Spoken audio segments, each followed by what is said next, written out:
Okay, ito na. Meron tayong dalawang na sort out.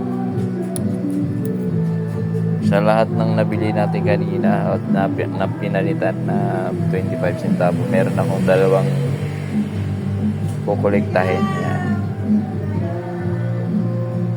Silipin natin ito mamaya. Itong isa ay magandang kondisyon na year 2000. So, kinokolekt din yan ng mga kolektor.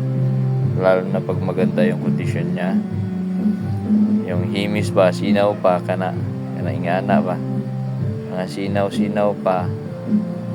Yan, kinokolekt din yan ng mga kolektor.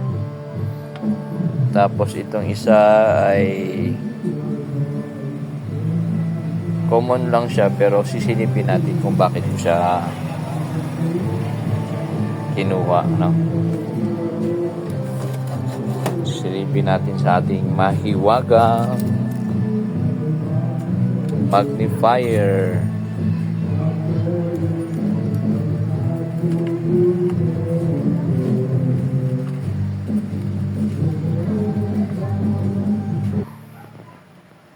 So ayan mga kaibigan, mga ka-reels, ayan kung bakit ko siya kinuha at kukolektahin ay double ang kanyang petals, ang kanyang dahon ng flower. Ayan. Ayan, doble. Ayan, oh, ayan. So, yung side na yan. Yan. Double hanggang dito sa kabila.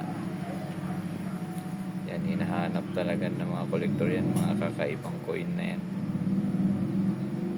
Ayan, oh.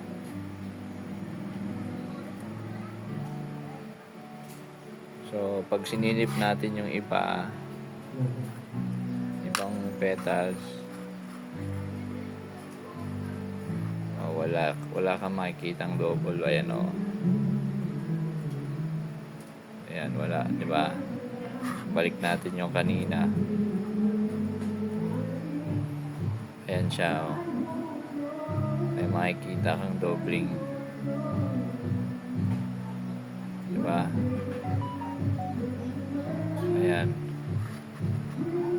So, worth it ang ating natanggap kaninang mga coins. Oh, di ba? Thank you sa panonood.